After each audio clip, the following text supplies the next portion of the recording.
wabarakatuh. Waalaikumsalam warahmatullahi wabarakatuh.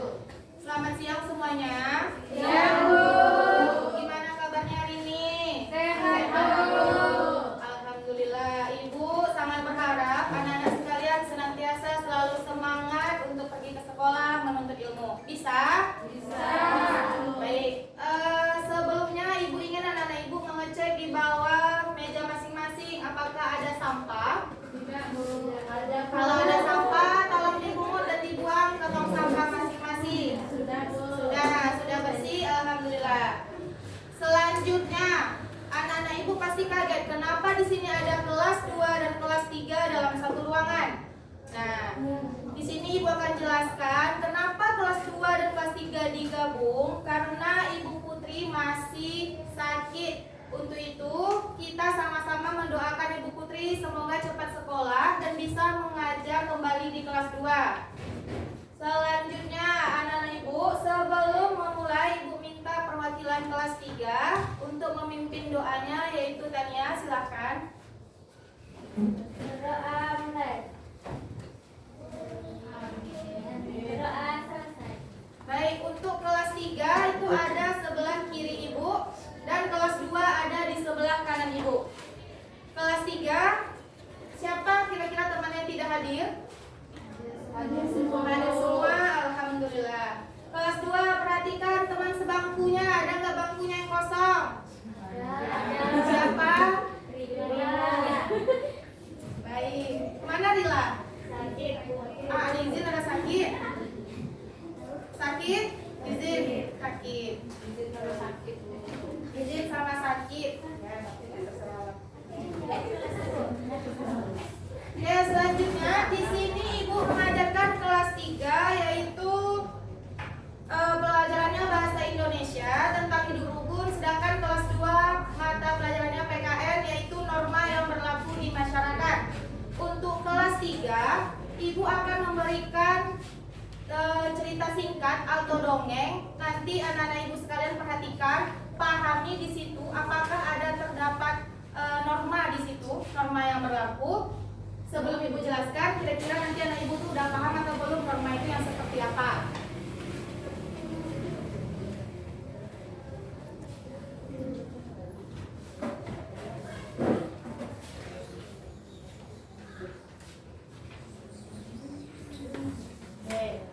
Dipahami ya, kira-kira dalam cerita dongeng tersebut ada atau tidak normanya. Untuk kelas 2. Nah, kelas 2 di sini kita akan belajar bahasa Indonesia yaitu tentang hidup yang rukun. Nah, tujuan pembelajaran kita itu yang pertama, memahami ungkapan permintaan maaf baik melalui teks ataupun lisan. Yang kedua, mempraktekkan ungkapan permintaan maaf di depan kelas bersama teman-teman atau di bangku masing-masing. Yang ketiga, menulis ungkapan permintaan maaf berdasarkan teks dan menjawab soal sesuai dengan gambar yang diberikan. Di sini Ibu juga akan memberikan teks berupa dialog. Nanti anak-anak Ibu boleh dilihat di sini ada perannya ayah bersama Beni. Kira-kira di sini nanti ada nggak yang mengucapkan kata maaf atau mungkin ada kata-kata yang Beninya minta maaf? Boleh nanti anak-anak perhatikan. Setelah itu anak-anak nanti menyampaikan dialog ini dengan teman sebangkunya sesuai dengan teks. Jadi satu kelompok itu berapa orang? 2 orang. Oke? Untuk Eti dan Yutia, Tania dan Nisa, Yutia dan Rima.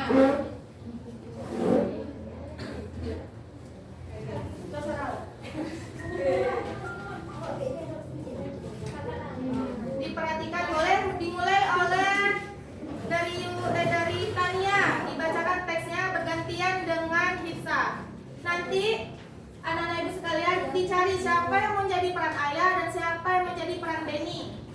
Boleh berdiri Tania dan Hifsa. Mulai. Ayah, Beni meminta maaf. Ya, lihat kan ke teman-temannya. Ah iya, jadi teman-temannya tahu ekspresinya seperti apa kira-kira. Dibaca ya teksnya dengan benar. Ulang, Bu. Iya, ulang.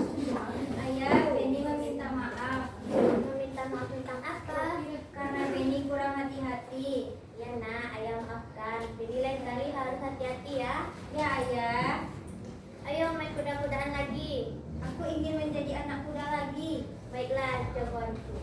Oke, terima kasih kepada Tania dan Nisa. Selanjutnya Eti dan Vika membacakan teks tersebut. Ayah, Benny meminta maaf karena Benny kurang berhati.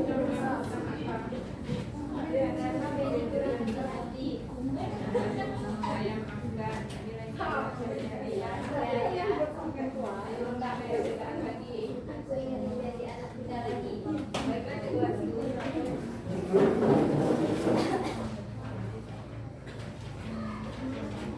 Selanjutnya kelompok Yutia dan Rina. Ayah, Benny meminta maaf. Meminta maaf tentang apa? Karena Benny kurang hati-hati. Iya, nak. Ada maafkan. Benny dan tadi harus hati-hati ya. Iya, ya. Nah, setelah kita baca bersama dan kita amati bersama, di bawahnya itu kan ada contoh ungkapan permintaan maaf. Di situ anak-anak ibu sekalian diminta untuk menuliskan dari teks di atas itu manakah contoh yang mengungkapkan kata minta maaf. Dituliskan teksnya di dalam kotak tersebut. Bisa dipahami? Bisa. Ibu beri waktu 7 menit ya. Tidak ada yang berisik.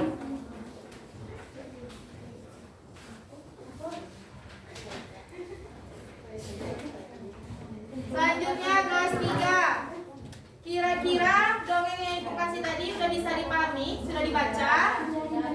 Ada nggak yang melanggar norma dari dongeng tersebut? Dan seperti apa, Elvida? Dia ngambil makanan orang loh. Berarti dia mencuri. Berarti dia itu termasuk norma yang buruk, berarti melanggar. Sebelum kita memasuk pembelajaran tersebut, ibu sampaikan dulu tujuan pembelajarannya. Tujuan pembelajarannya yaitu siswa dapat mengidentifikasi macam-macam norma yang berlaku di masyarakat dengan benar. Yang kedua, siswa dapat mengidentifikasi aturan yang berlaku di masyarakat dengan benar. Selanjutnya, melalui penjelasan guru, siswa dapat menyebutkan contoh norma dan aturan di masyarakat yang tidak tertulis dengan benar. Nah, kita masuk ke materi. Sebelumnya anak-anak ibu sudah pernah belum mendengar kata norma? Kira-kira norma itu apa ya? Aturan. Aturan itu berarti yang harus ditaati. Ternyata di masyarakat itu mempunyai 4 norma. Yang pertama ada norma agama, ada norma kesusilaan, ada norma kesopanan, dan juga norma hukum. Nah, kalau norma agama itu yang sekumpulan peraturan hidup manusia itu emang berasal dari yang menciptakan dunia ini siapa? Peraturannya tidak bisa diganggu gugat. Kalau yang dari agama ini sanksinya nanti Allah yang akan balas di akhirat.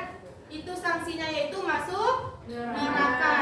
Kalau norma kesusilaan, yaitu kesusilaan yang muncul dari hati nurani manusia ketika melakukan suatu hal. Nah, norma kesusilaan itu sendiri bersifat lokal di masyarakat dan wilayah tertentu. Di sini itu kita nanti bisa melihat atau menilai baik atau buruknya. Contohnya seperti apa? Ada yang bisa mencontohkan? Bersikap jujur. Apalagi tidak mencuri termasuk juga. Kita memperlakukan makhluk-makhluk ciptaan Allah itu dengan adil dan baik. Ya, betul sekali, Elvida. Selanjutnya ada norma kesopanan. Kira-kira kita ini kalau di rumah kesopanan itu contohnya seperti apa?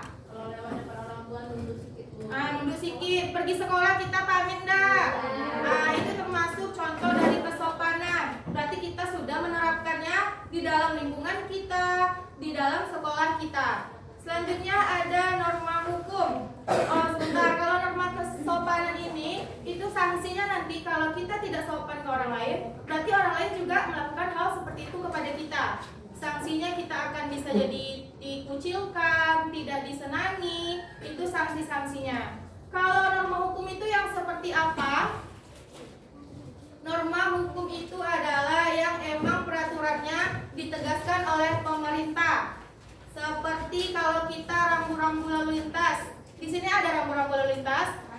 Ada. Kalau itu tidak ada bagaimana? daerah terpencil tidak ada rambu-rambu lalu lintas karena penduduknya masih sedikit, kan? Kalau di kota-kota besar sudah ada, karena nanti bakal kacau balau ataupun terjadinya kecelakaan. Ini nanti kalau yang melanggar ini sanksinya yaitu penjara atau mungkin ada hukuman-hukuman yang sudah tertulis oleh undang-undangnya. Bisa dipahami? Bisa. Baik. Selanjutnya anak ibu minta duduk berkelompok untuk mengerjakan soal yang ibu udah printkan ini. Satu kelompok 3 orang, Sulbi, Arlesti dan Lisa, Casey, Nia dan Elvida, Reza, juga Gusti Randa dan Dea. Silakan duduk berkelompok. Ini cara pengisiannya. Ditulis nama kelompoknya siapa aja. Terus coba diperhatikan di gambar ini, anak-anak ibu cukup menjelaskan nanti gambar yang nomor 1 sama nomor 2. Setelah itu hal apa yang terjadi pada gambar tersebut dan solusi serta sarannya seperti apa. Bisa dipahami? Cukup gambar nomor 1 dan nomor 2 saja. Tidak ada yang berisik ya.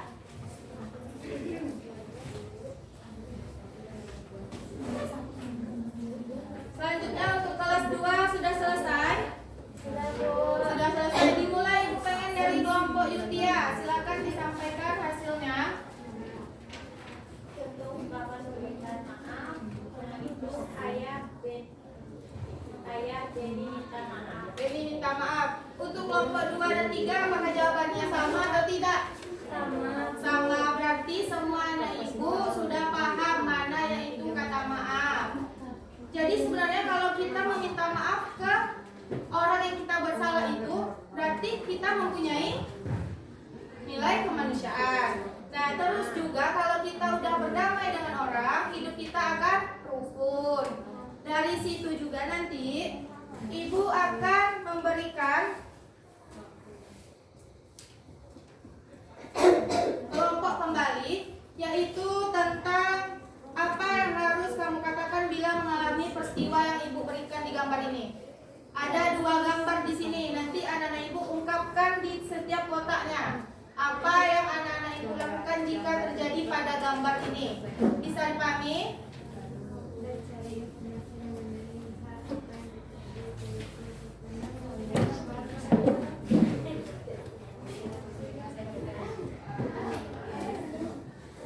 Boleh dikerjakan dalam waktu 5 menit ya.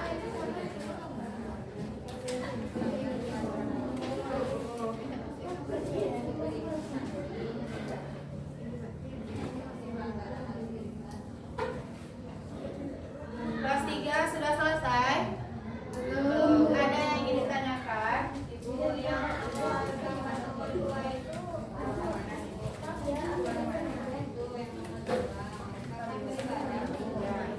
kira mereka itu sudah benar atau belum daripada bermain-main atau tidak.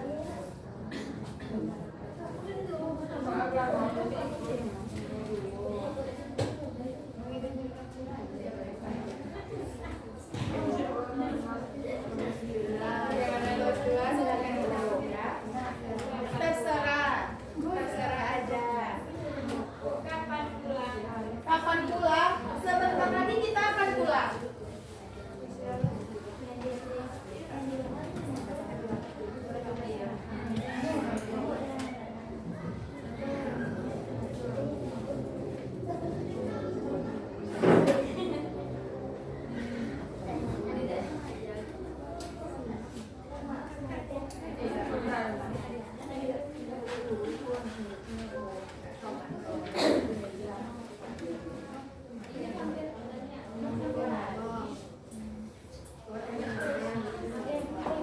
Sudah selesai?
langsung.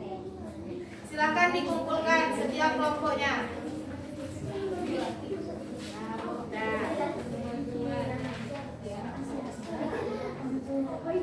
Satu lagi kelompok.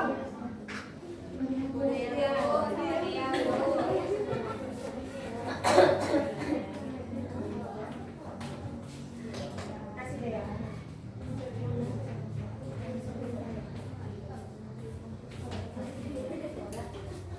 Nah, jadi anak-anak ibu sekalian, bisa kita tarik kesimpulan nggak? Kira-kira sama-sama. Norma itu apa dan norma-norma yang ada di masyarakat itu apa-apa aja? Norma itu apa tadi Reza? Aturan yang berlaku di masyarakat. Apa aja norma-norma yang ada di masyarakat, Kesi? Agama. Lanjut Dea. Lanjut Elpida. Lanjut Ayu, betul. Norma hukum. Jadi di masyarakat kita itu terdapat 4 norma. Bisa diketahui anak-anak? Sudah bisa dipahami? Sebelum pulang, karena jamnya sudah habis juga, ibu memberikan tugas di rumah. Dikerjakan masing-masing ya. Sendiri-sendiri.